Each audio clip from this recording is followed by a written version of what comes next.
Hello, friends. Happy Tuesday. And thank you for joining me today with my friends live. And today I have a special treat because I have my good friend, Monique Morris, and my partner in crime for a silent cry, a cry not heard. How are you, Miss Monique?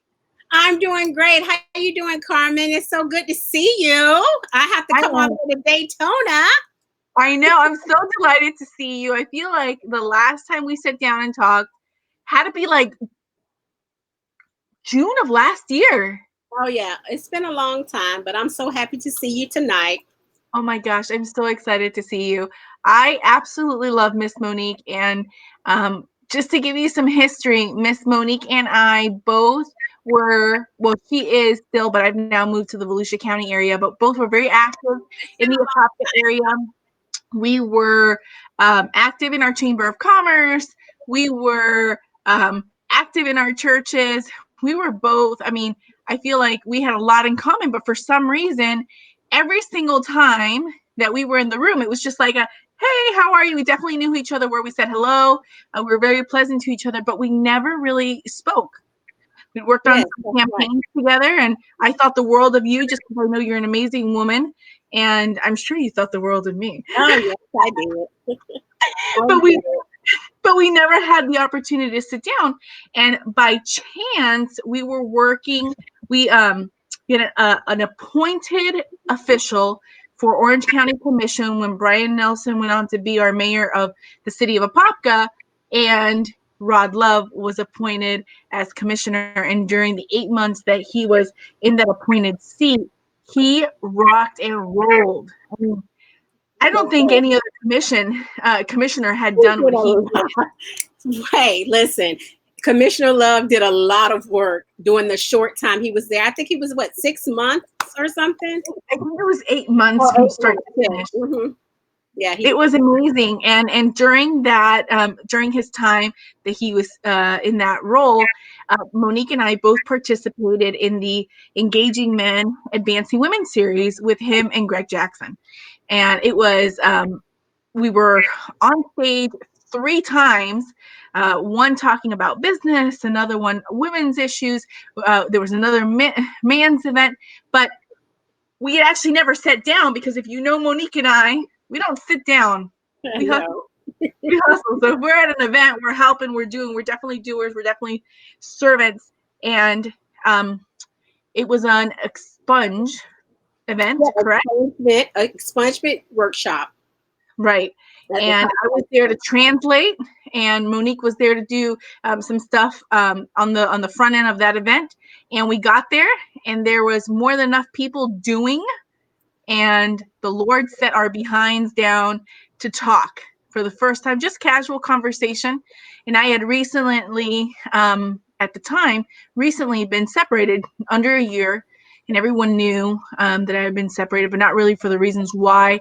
Monique had long been separated from her ex, and like girls do, we start talking about relationships, and our relationship conversation really I think the Lord just allowed us to be vulnerable, and we started talking about our relationships and the abuse that we suffered in our relationships. And immediately, an amazing conversation struck. And of course, Rod Love was in the room. So we told Rod Love we wanted to do an event. And he said, absolutely. And he gave Absolutely. us the floor.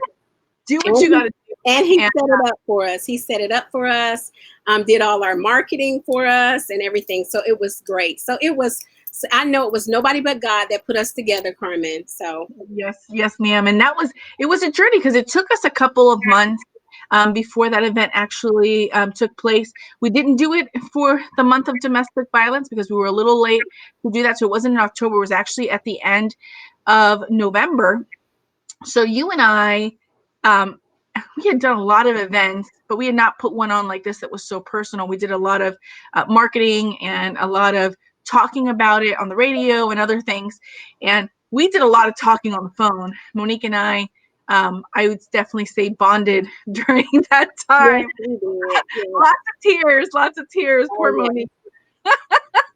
Yeah. So I just want to say that I'm so glad that God put us together and we're stuck. So don't even try to leave.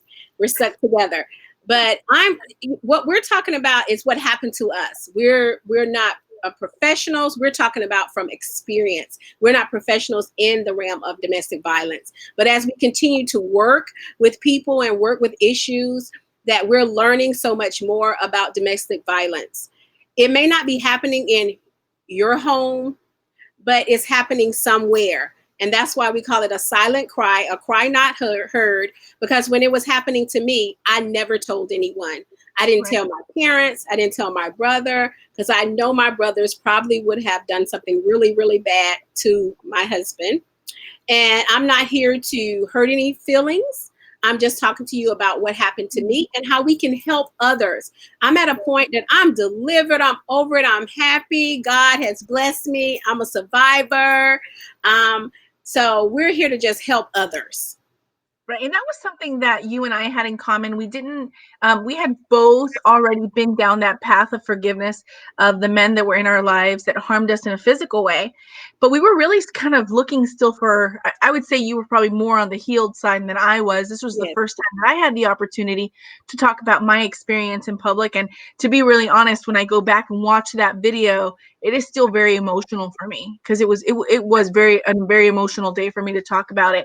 But it was because I think for the first time when you and I sat down, and I remember Miss Shirley was there and Nicole Kennedy was there, and we were all just sharing about experiences. And I think for the first time, I didn't feel like a stereotype, because I felt like for so many years, whenever I said that I was a victim of domestic violence, I felt like people looked at me differently, without understanding that I was in a committed, long-term relationship. I was sitting at church with my husband every Sunday, sometimes twice or three times a week. It wasn't every single day. It was, it was spread out. I felt like before you and I sat down, I felt like maybe people looked at me like I wasn't lady enough, or I wasn't whatever, because I put up with what I did. And I think for the first time, I was like, okay, I'm not alone. You can be successful. You can be a lady. You can be well respected and still have gone through this very real, dark thing in your life. So, of course, that opened up the window to kind of do some research and really see that the home is by far the most dangerous place for a woman to be. Yes. And then with everything that's going on with COVID-19, I spoke to Allison Suarez today, and she said that the rate has 20%. It has gone up for domestic violence right now, just for COVID-19, because we have couples that's without jobs. So they don't know where their money is coming from. They don't know if they're going to get evicted out of their apartments. So they are having problems in their home. And it's not just women. The men is also the men, and with the woman being abusive in the home also.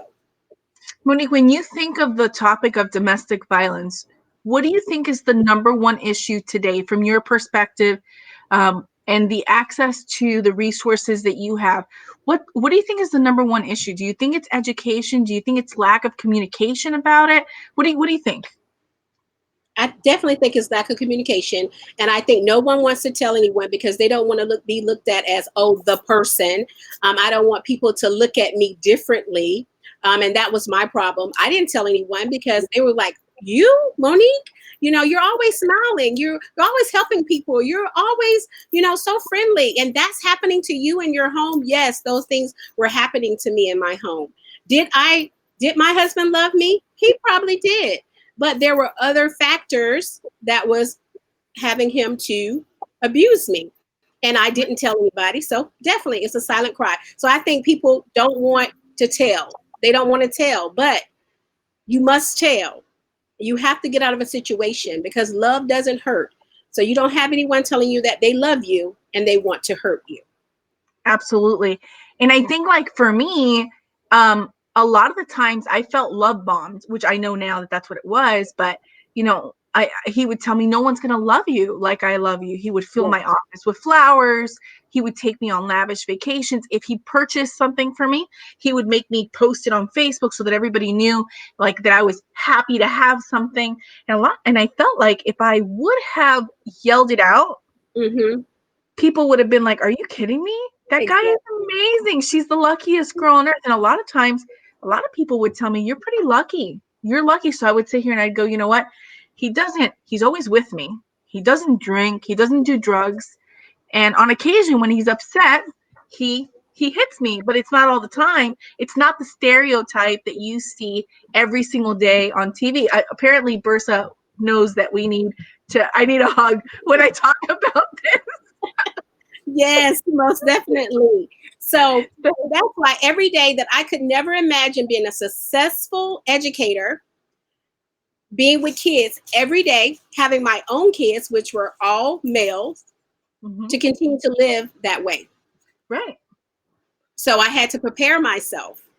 And I think if anyone is in that situation, it's not something that you must voice out to your spouse that's abusing you, whether it's a male or female. I think you need to pray about it and continue on your journey. See, I was putting my eggs in another basket, meaning I was saving money. I was getting my kids prepared for us to move and to get out of the situation, because I knew with 3 boys, I want them, and thank God that they have grown up to have had beautiful relationships. Like, I love my daughter-in-law. I love my son's girlfriends. So, and they're so sweet to them, as I know. And that I knew that they could not continue to live in that situation and then be able to have girlfriends, or know that that's not a way that you should treat a female. Right. Right. Monique, because I know it was a long time ago. Was it 13 years ago when y'all split up? It was 2006. Okay. 2006, yeah. It was some time ago, which was even harder because my separation happened in 2017, and the stereotypes were still heavy, but I think I felt like I could still talk about it. And then obviously after you and I talking, I felt much better. But what was that like at that time? Because I mean, there's a big gap. Was it something that? Yeah, that's a huge gap. But I think because my life was moving so fast, I was a teacher, and I think that the abuse came more because I think he was jealous of me. I don't know why, but I was the type of person that I wanted him to excel also, just like me. I always encourage him to go to school. I always encourage him to go back to college and everything, but it was just not happening. And then when everything was going on after him being laid off, and I just think a lot of things, my situation was a little different than your situation. Mine was more money, drugs, and all of that. So when he couldn't get those things, then the temper tantrum came, and then that's when he wanted to abuse me. Right. Where mine came from past traumas and a lot of issues with family members on his end that really just caused a lot. I have an amazing relationship with my family. And even though I do not have a higher education, I'd done very well for myself. He had several degrees and was really struggling with success. So I think there was a little bit of jealousy from the family perspective, the way that we communicate, and then from a professional perspective. So it was how much can I keep you down? But I didn't realize it because on the worst day, he was still the best I'd ever had. Yes. Because I had settled for very mediocre relationships. I really hadn't had many relationships, but I really had no idea of what an expectation was for myself as far as somebody of the opposite sex. I think a lot of the times, when we're young, we're told we want that Prince Charming. We want someone to come and knock us off our feet, and Yes. and there's this big romance, which he did very well. He romanced me very well, so I felt like, what do I do? Like, he is perfect when he's when he's on his best behavior. When he's on his bad behavior, he's not so great. But I know. There's all this other stuff. So, and we were married through the church, and I felt very much I felt very much convicted about divorce. I always said I was going to be married and married once, and I felt like it was worth fighting for. I realize now, after so many years, especially that last year, and how physical it got, both physically, sexually, and then also emotionally, that really I was very blessed to be able to be freed of that connection that I had with him, to be able to walk away. So for you, I know, and well, I want you to tell your story, but for you, what did walking away look like for you? Walking away looked like to me, I had been praying so hard, and I tell this story and a lot of people already know it. I was praying for God to send me a sign, like send me a sign. I've been praying. I said, I got to go. I got to get out of here. And I Mhm. will never forget. It was a day at Rock Springs Elementary, and I was teaching fifth grade. And just all of a sudden, some told me, he called and asked me what time I was coming home or something. And I said, God said, you have to leave today. So I called him back and I said, you have to leave today. Like, you need to pack a small bag, and then tomorrow, then you come back and get the rest of your stuff. And I just knew he was going to fight me. So I dropped my kids off at my mom's house. And then I came back home and I walked in and he asked me, did I have the $200? He wanted $200. And I said, no, I don't have the $200. You're not getting $200 from me. And you have to go today. He packed the bag, and this is how I knew it was God. He packed the bag. I dropped him off at his mom's house, and we never even talked on the phone, like to get back together or anything. So I knew it was God. I knew it was God. I mean, because it was just getting bad. And when my sons had to hear all of that and everything every day, because it was getting worse as the days went on, it was getting worse. So you have to prepare yourself. It's not something you can just say, because you may get hurt. So that's why you have to go out of the situation in a very calm manner, and you have to pray about it. You have to pray to get out of the situation. And that's what I did, because he didn't trust me, and I didn't do anything that for him not to trust me. And I Mhm. just truly believe that if there is no trust, then there is no relationship. Absolutely. And with people like that are going through whatever reason, whether it's some sort of they're on drugs or alcohol, or it's just an emotional thing. I mean, the reality is they're not in the right state of mind. No. Most people don't want to harm another human being that they say that they love. So this goes now to the issue. I had the privilege of speaking to the CEO of the Beacon Center, which is our our domestic violence council here in Volusia County. They have been Mhm. extremely welcoming. I've shared my story, and I now am proud to say that I get to sit on their board of directors. Yay. So excited! Yes, Yes. absolutely. Anything that we can do to make a difference is definitely important. Um, and we talked a little bit about, what does it look like now, for what does the cycle look like, it is a very taboo subject, and I know we've talked about this before. It's a subject where victims are afraid to get help for the obvious reasons, and where abusers are afraid to get help, right? Yeah. So in no other social issue is the abuser, or the person that is suffering with whatever issue, whether it be substance abuse, whatever it is, um, gambling or whatever, does that person not go to a rehabilitation program? And when you look at domestic violence as a whole, when a man or woman goes to jail and then comes out, they are told to do a um, abusers rehabilitation program. Most of them are online. They're an interactive program online, but it's not like this where they're talking to somebody. For me, that's I would say one of my personal goals, because I care about people, and I want to see people in a better place, and I believe that rehabilitation is important. So I mean, do you feel like that's something, and I don't expect you to agree with me at all, because I know that that's a sensitive subject for a lot of people. But for me, I feel like abusers, we need to do better as far as reform in that rehabilitation program for men and women that are abusers. Otherwise, we're in this cycle, I know. cycle. But the reason why they're not going to get help, Carmen, is because they don't feel that they're doing anything wrong. Right. So but do you feel like, I agree with you on that. I do agree with you on that, because I feel like for me, there was nothing I could do right. Yes. So on a good day it was good, and on a bad day it was bad. But when I look at these programs online, right, they're really not rehabilitation programs. They're really not. It's a multiple question program that you go through to then get, so you can have access to your children, so that whatever. Yeah. Okay. Like, it's not a good program. So it's how do we say it is a failed program, but how do we revitalize it? Do you even think that there's an option for that? That's a good question.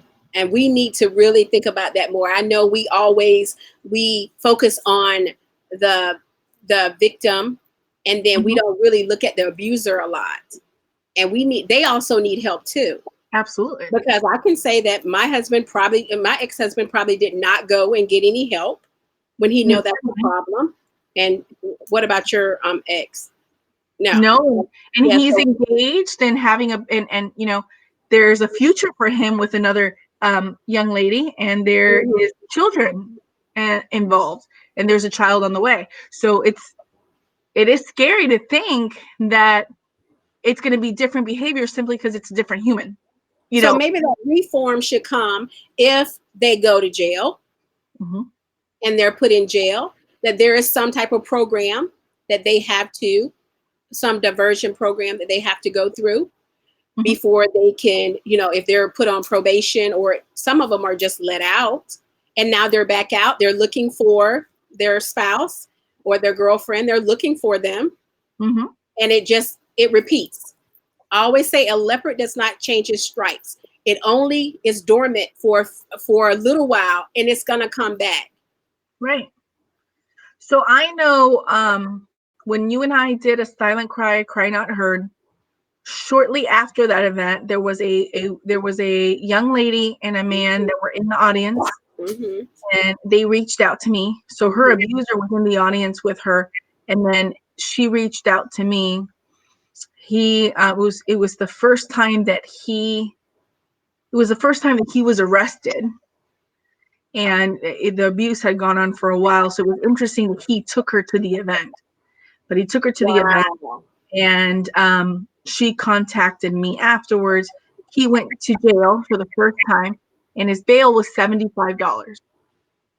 So $75 was his percentage for the bail. So within 24 hours, he was back on the street. Exactly.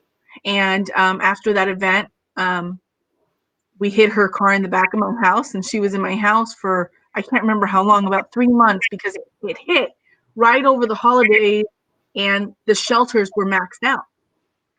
So she hid in my house for, I want to say it was till February. Wow. And an organization helped her get back on her feet, and she's doing very well, and she's no longer with that person. But a lot of the time what will happen, and the only reason I share her situation is because she sought help. She called the cop. He was out. He had access to the baby. So she had to drop off the baby. I want to say it was at the police station or a common place. And then he'd take the baby. And this was all while they were still figuring out their stuff. And she was, I mean, like I said, she was hiding in my house. I mean, we won't do that again. No, I'm kidding. I would do it in a heartbeat. But don't do that, Carmen. But I know you want to help her. I know. I could not do it. I mean, there was no way. I knew her heart, and I knew that she wanted to be out of it, and the Lord really cleared me to do so. But if I wouldn't have done that, the family was scared to take her in because they were afraid for their children. She would have ended up right back in the house with him, because where else was she going to go? Yeah, that's true. And one of the other issues that that this young lady had was that now she was out of the house. She was with me trying to get back on her feet, but he still had access to her at work. So he had to quit her job and look for another job so that he couldn't follow her at work. So Wow. it was like this. It was this. I mean, it was horrible. It was really, it was the first time that I had seen it from that perspective, because I never called the cops on my husband. It wasn't until the last attack that there was any form of involvement from anyone else. So have you seen that kind of, have you seen any of those experiences or heard of any of those experiences? Oh yes, I was just talking to one of my friends like 2 weeks ago, and she said that they had this girl and they put her up in a hotel, and then they put her at. She did get a spot at one of the homes, not the Harbor House, but somewhere else in Zellwood. She did get there, and they let him out of jail. He got out of jail that same exact day, and he was looking for her. And the girl, they were giving her clothes and food and everything, and they put her on Facebook Live. So then, now The his organization? family, yes, the ones that was giving her the food and everything, they put her on Facebook Live. So then that put her back in danger. So she was trying to get out and live a normal life, but then she had to go back to the home. So yes, I find that a lot, that eventually they end up going back to Carmen. So Yeah. that's why we have to put some programs in place that they're going to be rehabilitated, and they're not going to repeat the cycle. So we need to, with the abuser and the victim, and the Yeah. victim needs to know that that's not love. And I looked up love, and I want just to share. It says love is a strong affection for another arising out of kinship or personal ties, someone you are cherish and admire. And we know that love is an action word. You have to show me that you love me. And by hitting me, it's not showing me that you love me. So that's somebody, and we don't get married to get a divorce. And I said that. But if you tell me that you love me, so you hit me, you scream at me, you yell at me, and it's just not physical abuse, it's verbal abuse and mental abuse. Mhm. Nobody's gonna want you with 3 kids. That was the favorite one right there. Nobody's gonna want you with 3 kids. I beg your pardon. So the mental abuse of trying to make you believe that you were that person is a lot of times what the men do to the women. But the women need to know that they're beautiful within themselves. They need to Mhm. know a man does not have to rubber stamp them. And they have to know that they're special and they're loved. I mean, I just think about people say to me all the time, Monique, you just walk around so happy. I'm happy. I'm happy. I don't have a low self-esteem problem at all. No, you do not. But there's so many people that's out there hurting. Like I was able to come to snap back, I guess you say, like real quick, because I got out of the situation. I put my kids somewhere and we started living, and my life just continued to grow. So I was able to do that, but so many people are hurting inside and they're not able to do that. Right. Well, like for me, we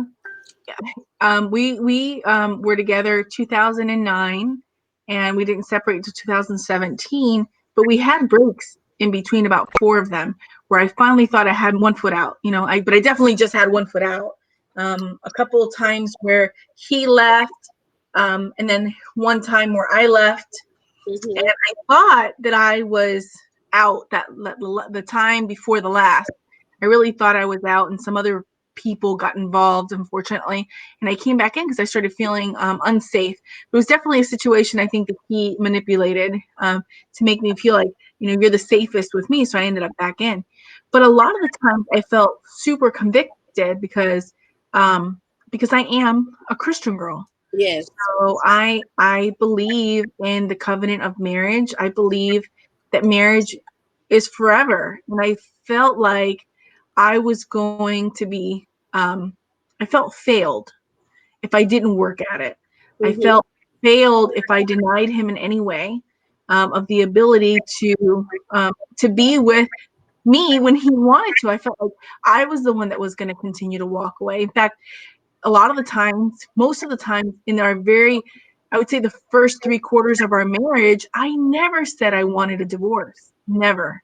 Those words would have never come out of my mouth. I felt more than convicted. I felt bonded to him because of what we were working through together. Because he would And tell me you both went to church together every Sunday, right? every we were Yeah. there, twice on Sunday. We were there on Wednesday. We were involved in the community. That man did not leave me alone at all. But it wasn't aggressive as far as like him being controlling. He was at every event that I was at. He supported me. He would of course I'm going to go with you. Look at that girl. Her husband doesn't go with her. So I'm going, like, he would definitely play it up. You know what Okay, I but mean? do you think he did that because he didn't want you alone at any time? That he wanted to know what you were doing at all times? Is that Absolutely. Even gas. I mean, I used to have girlfriends. He would tell people, I don't let her put gas in her car. But the reality is he wouldn't let me step out to put gas. He had degrees, and he was not even working in his profession so that he could be in close proximity to me. And we don't realize how manipulating it is. I think other people around me realized it, but they saw how consumed I was because I truly was in love with him. Um, I didn't know what love looked like when it came to relationships. I didn't understand what my worth was, and a lot of coming out of the relationship and going into what is the new Carmen, right? Um, yes? required me to sit down and say, I don't like this about myself, but that's okay. I do like this about myself, and the things that I love about myself, the person who loves me should love. And if they don't, they're not for me. So it was really a process. I mean, to say to say the least, it was a process because it's still 3 years um, after, and I would say I'm in no rush to jump into anything yet. You know what I mean? Oh For yeah. you, gee, what did the healing process look like for you? Because you were a mother, so you were focused on your children. Did it come after, like years after, once your children got older, or did it come right away? Did the process start right away? The process started right away. I remember at the beginning, like maybe sometimes I would make up the bed and I would cry, just thinking, he's not here or whatever. Mhm. But after that, I mean, it was so different. But when I was telling the story, like the first time I did my testimony at church, I was crying, not because I'm sad about it, not, but I want to help somebody. And I don't want anybody to think I'm not sad. I wish him the best, and I hope he's not doing it to his current wife. And I wish them the best. I'm not sad. I'm so happy. I want to help him. When at the beginning, I wanted to help him. Yeah. Like, you need to go somewhere. Like, you need some help. So the healing process came really fast, and the support system that I had. I had a great support system, my church, for my children, and all the mentors and stuff that they had at their church. The men that stepped in to help my children. So I think, and then I had my mom and my dad and my aunt, and everybody around me, surrounding me. And my friends. So I just think that it helped me. If I was just home every day, just like, oh, woe is me, so sad, then I think it would have been different. But I had a strong support system, and I trust in God. So when you trust in God, everything will be all right. So yeah, so the healing process came pretty fast for me. Did it? I commend you because it did not come that quick for me. But one of the things that I do realize, and I say this to women that I talk to all the time, when you exit a relationship like that, I am big on the church. I think the church is so important. I think if you're a person of faith, regardless of what that faith looks like, I think it's important to be in that environment. But I also think that and for me, because it was 8 years, when you experience trauma at different levels, whether it's physical, sexual, emotional, I really think it's important to see a trauma counselor. So the church can help you, Yes. faith can help you, but trauma needs to be dealt with in a different way. Yeah. I think it's a combination of those things. My faith plays a huge part in the person that I am today, but at the same time, it wasn't until I was strong enough to say, I need to talk about my reality with somebody that understands, because why did I let it happen to me? Why? Not that I was at all um, deserving of what happened in my marriage, or did I allow him? But there was something in me that felt like I deserved what I was getting at the time. So I needed to work through some things. I needed to work. I had been molested as a child, and I've talked about that on stage, and really never worked through that. I was very open, honest, and transparent with him about the abuse that I had gone through as a child and some of the issues I was still struggling with, and he would hold that against me. Does anybody really want to be with somebody that's going through those things, No. or that you haven't dealt with it yet? Mm-hmm. So I think it's really important. I say this to women that are on their way out, that you consider the resources. Even if you do not need a shelter, and Harbor House or the Beacon Center is not a place where you are going to be at, you Yes. always reach out to those centers for resources, for trauma counseling and other things. So I have a question for you, Carmen. Did you Yeah, tell him about your situation, about what happened to you when you were younger? Did you tell him about that? I So, did. oh, okay. I did. He knew everything. It was the first time for me in a relationship that someone had sat down and said, I want to know about your past. I want to know about your weaknesses. I want to know. We were very connected that first year, very connected, um, which is some of that grooming process. Definitely some of that grooming process, because we were married and finally living in the same house. And 2 weeks later, I was at the floor of my closet getting kicked in the stomach. So there were things in the dating process that were not normal, that were not acceptable, but I just allowed them to be. Um, so um, I did tell him about those things. I told him that that was a secret, something that I had held on for a long time. There was me and three other cousins that knew. And a lot of what was said was, well, we need to talk about this with your family. Your family needs to know. And actually, because of him was the reason that I came out to my family about being molested. I had held on to that for a long time. It wasn't until I was 20 some years old and in a relationship with him that I came out. So I felt like he was my safe haven. So when he went from being my safe haven to a monster, I had no idea what Yeah. was going on. I mean, I knew what was going on. I knew it was wrong, but I was very confused. I was Yeah. very confused because I had already learned to deal with what had happened to me as a child. And now he had brought up all of these victim feelings out of me. And then shortly after that, I was obviously his victim. So, um, Yeah, I was just wondering if he already knew about that, but I'm sure it didn't play on the situation. But I mean, did. I really do think it does. I oh, see that really? when I talk to women that have gone through what I've gone through, regardless of the level, there's always seems like there's some grooming time where things are really good. And I would say that's in any relationship. You meet people, you see the best of them, but there's definitely some grooming where they're getting information, gathering information, and then they use that against you. So yeah, use it That's again. how they, yeah, it's how they hold you in relationships. And I was speaking to a young lady that um, had used drugs for a long time and was really trying to hide that from her family, meets this guy.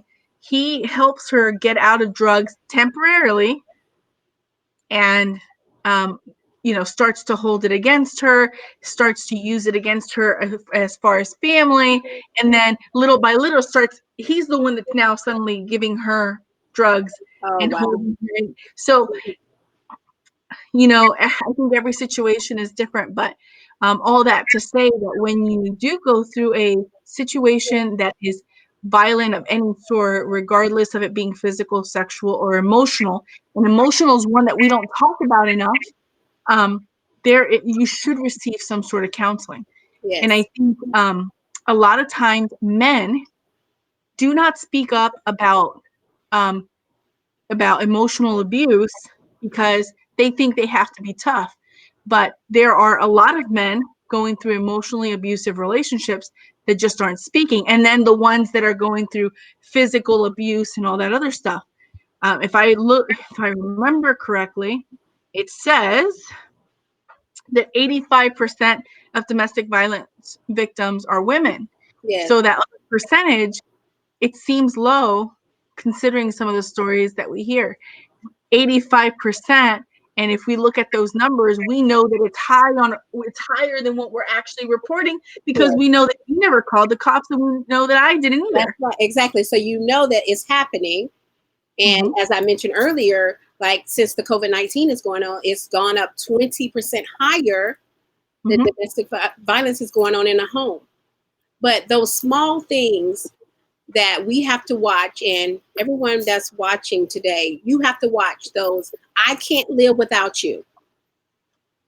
If I can't have you, nobody else will. Yeah. I will die for you. Listen to those words. I don't want anybody want to die for me or can't live without me. Because if it's just that bad, we just need to part our ways. I can't live without you. So, so those sayings is manipulation. I That's can't right. live without you. Because eventually they can, because they go on and they find someone else, and the whole situation, the whole cycle just starts over, or they get delivered and that doesn't happen again. But those small things, why is he looking at you? You know, you my baby. I don't want anybody else looking at you.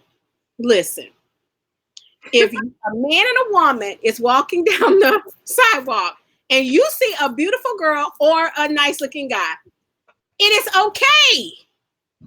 She's pretty.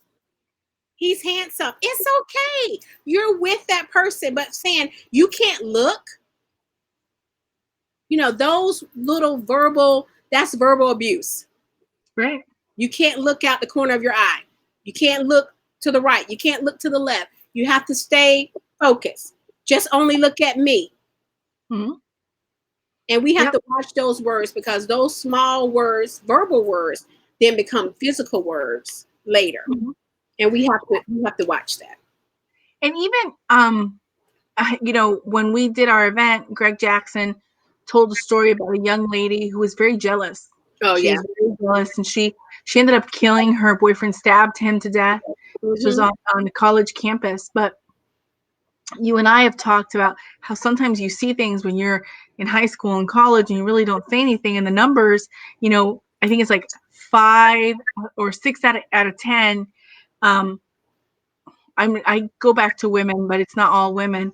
Young teenagers report to a counselor some sort of a physical, emotionally, or sexually abusive relationship. Yeah. Hello. There's more so now with social media Yeah. and And the and bullying. the sexting, Mhm. the porn with our teenagers. So the violence in teenagers is getting worse. Yes, it's increasing. It's not even happening in marriage. It's happening in relationships that are outside of the covenant, and people are still Yes, staying. So we know that it's not just like me. I stayed for because of for religious reasons, which I'm no longer bound to those. yes, That's simple. yes, Um, but there are people that are going through it and that have no one way or another. They're not necessarily married, but they still put up with it for a long time. yeah. And I've learned that I give advice, and if you contact me, I will give you advice. But I'm not telling anyone to leave, and I'm not telling anyone to stay. I'm going to give the advice of what they should do. First of all, because they could stay and the person turns out to be great and they can go to counseling and they could have a great marriage and live happily ever after.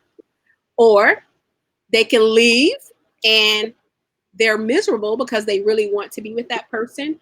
So you have to be very careful when someone calls you about relationships and what they should do in a relationship, because you could mentally mess up that person because they really don't want to do it. They have to. I just say that you just have to really pray and trust in God and do what you feel is right. But I know that anybody that's going through domestic violence, whether it's physical, verbal, or mental, that's not the way life's supposed to be. And there are so many beautiful couples out there. But when I got married, it was great. But hey, that wasn't what I always say, that was not my husband. God did not send him to me. That, that's who I wanted at the time. And so you have to know the difference.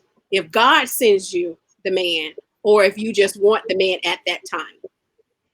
Right. So I truly believe that he was not my husband, that God sent me. Unlike Monique, if you call me, I'm going to tell you. I'm not telling anybody to leave, Carmen. I'm not, bro. I am. I definitely, and I'll tell you they're why. just getting abused. I mean, yes, we're going to tell them to leave. But if they're just calling you, sometimes they will say, well, Monique, I called Monique and Monique told me to leave. And well, yeah, when I see stuff is different. Yeah. Like, so you have to be at that point in your life when someone calls you. I feel that if someone calls me about a situation with domestic violence, then they're at that point that they really need help. Like, don't call me about relationship problems. I stay out of relationships for that reason. Don't call me with that drama. Yes. Don't call me with that drama. But in that situation, yes, I would tell you to leave. And the only reason why I would say that is because I felt like with my husband being in the church and my husband, doing Bible studies and Bible college, he was very much an educated man of God. Now, whether or not he was truly a man of God, that's between him and God. That's not between me. That is not my place to say. I will say that there were days where I know that he was truly convicted. I know that there were days where he was struggling with being a good Christian. There were days where I struggled being a good Christian, and they were on two totally different, separate spectrums. We're not perfect. We're not perfect. She just wants to see your arms. Open your arms. Well, for the record, she's my emotional support dog. So when I do talk about these things, she does tend to stay close by. So I appreciate her very much. But I think that, a lot of times when I look at my situation, I kept holding on to that there was going to be a testimony, that there was going to be an amazing ending to our story that was going to change lives. And then when it was all said and done, I realized I wasn't the one that was going to determine that. Mm-hmm. The one that was going to determine that was him. That was his relationship with God, had nothing to do with me. And really what I needed to do was get into my safest place, because there were so many times now when I look back that I realized I was like 1 inch away from him hitting a temple, or if he physically harmed me with something, like it could have been a lot worse than what it actually ended up being. Even though 3 years later, I still am working through those traumas every single day. Yes. And that's not something that goes away tomorrow. It's why we sit here and we have these conversations. I feel that we're blessed that we have the platform. We're blessed that seems like people want to hear our stories. Yes. We've had so much support, but I feel like that is God definitely putting it out there, and I'm hoping that we have more opportunities to do so, because I just feel like it's still so taboo. If my ex wanted to change, he could have changed. If he is a different man in the relationship that he is in today, kudos to him. But if I would have stayed in the relationship, I could be dead. Yes. And it's just not a risk worth taking. There is no love that harms, none whatsoever, especially not intentional. I think we talk about what, for better or for worse looks like in a marriage. And again, I'm talking about marriage because you and I were married, but Yes. for better or for worse, has nothing to do with personal decisions. No, So it when does not. your significant other makes the choice to physically harm you, sexually harm you, or emotionally harm you, that is a choice. When they Choice. make a choice to be unfaithful, that is a choice. It is not a choice to go through financial hardship. It is not a choice to go through loss of family. It is not a choice to go through a trauma. So if you go through these things, a loss of a child, sometimes maybe even something may happen outside of the marriage that's a trauma. Those things are the things that you fight for. Yes. You Yes. stick it out. But Yes. when somebody consciously makes a decision, especially more than once, to harm you,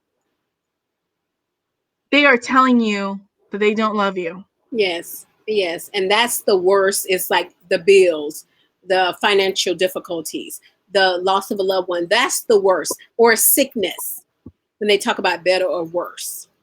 Yes, but not harming. And nothing about love, I tell you, is pain. Mhm. Nothing about love is pain. Right. Except for when you lose someone. Yeah, You can unless love yes, someone and lose yes, you someone, lose and them. that will cause you Yeah. pain. So yeah, Girl, but I'm yes, so so basically, it is okay to get advice. It is okay to get counsel. It is okay to get rehab. It is actually okay to talk to someone. I didn't, but that's why I am now reaching out to others, telling them that silent cry needs to be heard. That yeah, silent cry needs to be heard because someone needs to know what's going on and they can help you. absolutely. I think talking about it is a big part. I think that you're a very strong woman, and you were silent for a long time, and you've, like I said, we have a platform today, but I don't know that everybody is that strong, and I don't know that we all recover from it if we don't talk about it.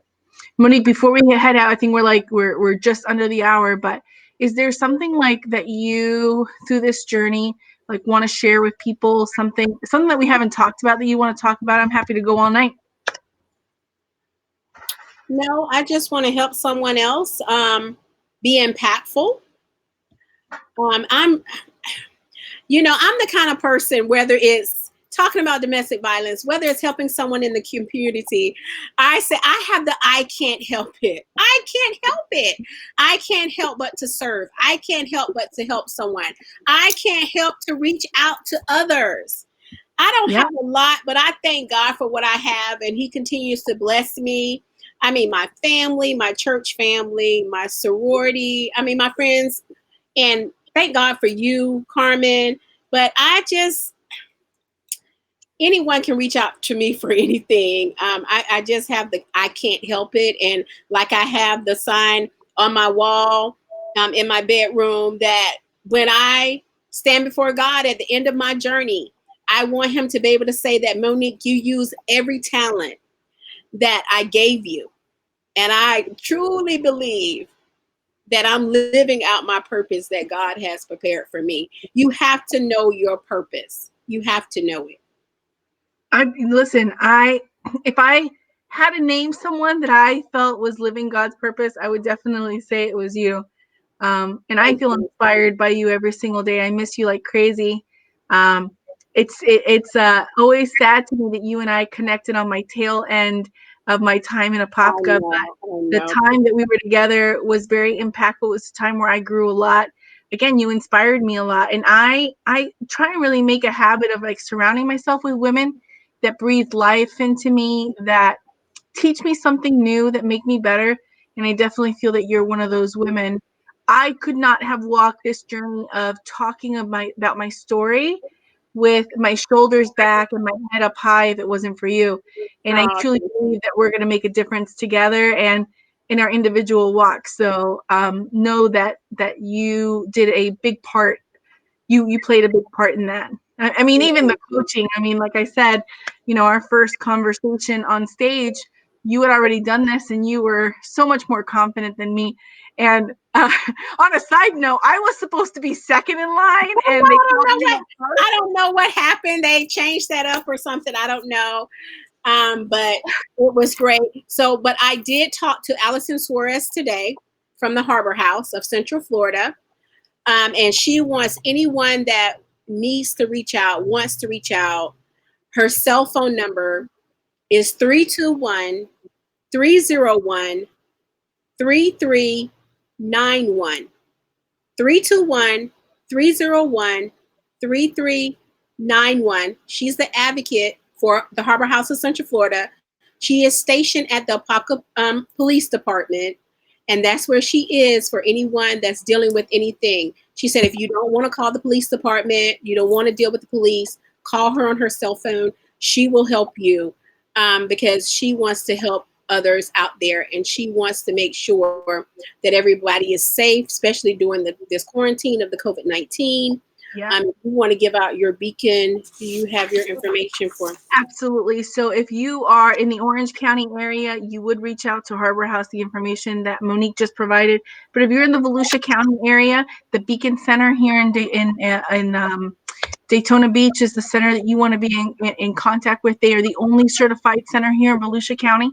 The hotline is 1-866-255-2102, and that's 386-255-2102, and that's a 24/7 hotline.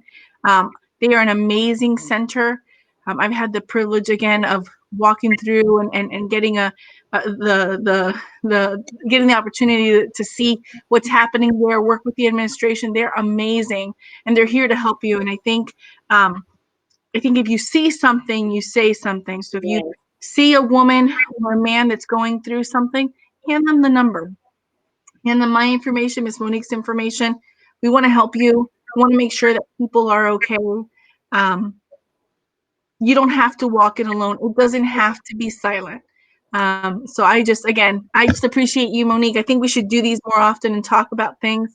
Yeah, we can talk about some other stuff. Yes, how we can help others. But yes, it's been great, Carmen. And before I turn it back over to you, I just want to say to everybody on here, you are special. No one else is like you. No one else. Praise God. You are special. You deserve to be loved. You deserve to have the best. And you deserve to reach for the stars and whatever you want to do in life. And that's to everyone. So don't let what things that have happened in your past determine your future. Because if I had to do that, I would be walking around, dragging my feet and sad every day. But there is a purpose in everybody's life. And I truly believe that everything happens for a reason. And I think that we have been placed here for this time, such as this, that we need to help someone. Yes, ma'am. Please, let our silent cry be a cry heard. Carmen, I love you, and back to you. I love you to death. I hope that we can do this more often. I think we should sit down and really just kind of talk about how we can make an impact, whether it be bringing people on that are, whether they're advocates or part of either one of the centers that we work with, you in the Orange County area, me in Volusia County. I really feel like we can make a difference if we make those connections. So it's one step at a time. It's one conversation at a time. It is getting comfortable with a topic that is so taboo, and it is getting help for both victims and abusers. Accountability goes a long way, and I think silence does not provide accountability. So keep that in mind. I say that to women because I feel like if someone would have known more that was willing to hold him accountable, I could have lived a better life. Yes. Now, granted, I have control of where we go from here, and I guarantee you I live my best life today. But I should have left, or I should have lived my best life while I was in that marriage. So if you see something, say something. You have the numbers of both of the shelters. You can reach out to Miss Monique or myself. We want to make a difference. We want to help you make a difference. We want to help you live your best life. So yeah, and then if they have any personal questions or if they want to inbox us, Carmen Ruiz or Monique Holmes Morris, you can inbox us to ask us questions if you want to talk to us privately, and then we can exchange our numbers at that time. Absolutely. We will put another date on paper. Yes, we will. And we will be fucked. And so I'm just saying, like, we do it this way, but soon we'll be face to face. We have a lot to talk about. We have a lot of topics, a lot of things to share of our personal stories that can help. So we will see you guys soon. Thank you, Miss Monique, for your time. I love you. I adore you. God bless you. I feel blessed to have you in my life. Yes, you too. Bye-bye. Bye, y'all. Bye.